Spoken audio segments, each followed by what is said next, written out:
കണ്ണുള്ളപ്പോൾ കണ്ണിൻ്റെ വില അറിയില്ല എന്ന് പറയില്ല, അതേ അവസ്ഥയാണ്. ആ കഥ ഞാൻ പറഞ്ഞുതരാം. വേറെ ഒന്നുമില്ല, നമ്മുടെ വണ്ടി ഒന്ന് വർക്ക്ഷോപ്പിലാണ്, ചെറിയൊരു പണിയായിട്ട് കൊടുത്തേക്കാണ്. അപ്പോൾ മോനെ വിളിക്കാൻ പോകാൻ വേറെ വഴിയില്ല. ഓട്ടോയൊക്കെ വിളിച്ചപ്പോൾ വേറെ സ്കൂൾ ഓട്ടോ ഒക്കെ ഉണ്ടെന്ന് പറഞ്ഞു. പിന്നെ ഞാൻ വിചാരിച്ചു നടന്നു പോകാമെന്ന് വിചാരിച്ചു. ബസ്സുണ്ട്, എന്നാലും നടന്നു പോകാമെന്ന് വിചാരിച്ചു. നടന്നു പോകുന്ന വഴിയിൽ നമ്മുടെ ഫ്രൂട്ട്സ് വെജിറ്റബിൾസൊക്കെ ഈ കുണ്ടമൻ കടവ് പാലത്തിൻ്റെ അടുത്ത് തന്നെ വെച്ച് സെയിൽ ചെയ്യാൻ വെച്ചിട്ടുണ്ടായിരുന്നു. വണ്ടിയിലാണ് കേട്ടോ വെച്ചിരിക്കുന്നത്.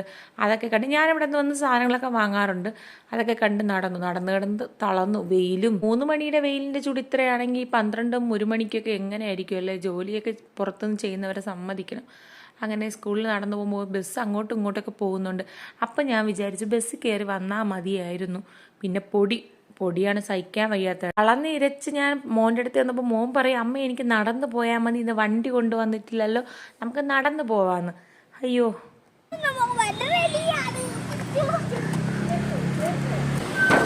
ഓട്ടേ പോണോ? നടന്നു പോണോ? വെയിലുള്ളൂ. ഓട്ടേ പോവാ.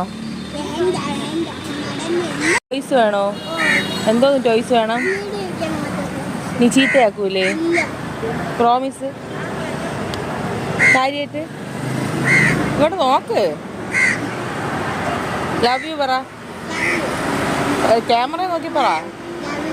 കണ്ടില്ല, അവന് ഞാൻ സോപ്പിട്ട് ടോയ്സൊക്കെ വാങ്ങി കൊടുക്കാമെന്ന് പറഞ്ഞ് തൊട്ടടുത്തൊരു മെഡിക്കൽ ഷോപ്പുണ്ട്. അവിടെ കയറി അവ എടുക്കുന്ന ടോയ്സൊക്കെ കുറച്ച് വില കൂടിയതിലാണ്. ഒരു കുഞ്ഞ് ഐറ്റം ആണെങ്കിലും നല്ല വിലയുണ്ട് കേട്ടോ. അപ്പം ഞാൻ മോൻ്റെ അടുത്ത് പറഞ്ഞു, മോനെ ഇപ്പോൾ നമുക്ക് ഒരുപാട് പൈസയുടെ ചിലവുണ്ട്, അപ്പോൾ ചെറിയ ഐറ്റം വാങ്ങാം. സത്യം പറയാമല്ലോ, അവ അങ്ങനെ പറഞ്ഞപ്പോൾ ആണോ ഞാൻ പറഞ്ഞു, മോനെ വണ്ടി പണിയുണ്ട്, ചെറിയ ഐറ്റം എന്തെങ്കിലും വാങ്ങുമെന്ന് പറഞ്ഞു.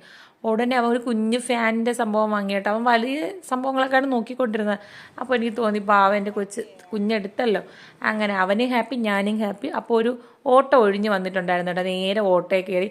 സത്യം മോന് ഓട്ടോയിൽ കയറുമ്പോഴും ബസ്സിൽ കയറുമ്പോഴൊക്കെ ഒരു ഭയങ്കര സന്തോഷമാണ് അവന് അങ്ങനെയൊക്കെ പോകാൻ വേണ്ടിയിട്ട്. നമ്മളെപ്പോഴും 2 വീലറിൽ കൊണ്ട് പോകുന്നതല്ലേ. ഒട്ടച്ചേട്ടനെ പറഞ്ഞു വിട്ട് നമ്മൾ നേരെ വീട്ടിലോട്ട് പോയി. ഞാൻ നേരത്തെ പറഞ്ഞില്ലേ, കണ്ണുള്ളപ്പോൾ കണ്ണിൻ്റെ വില മനസ്സിലാകില്ല എന്ന്.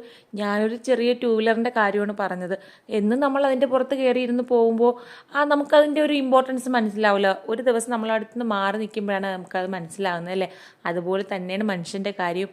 എല്ലാവരും പരസ്പരം സ്നേഹിച്ച് സന്തോഷത്തോടെ ജീവിക്കുക. ആരെയും സഹായിച്ചില്ലെങ്കിലും ദ്രോഹിക്കാതിരിക്കുക. അത്രയും നിങ്ങൾ ചെയ്യുക. അപ്പോൾ എൻ്റെ വീഡിയോ ഇഷ്ടമായ ലൈക്ക് ചെയ്യാനും ഷെയർ ചെയ്യാനും സബ്സ്ക്രൈബ് ചെയ്യാനും മറക്കരുത്.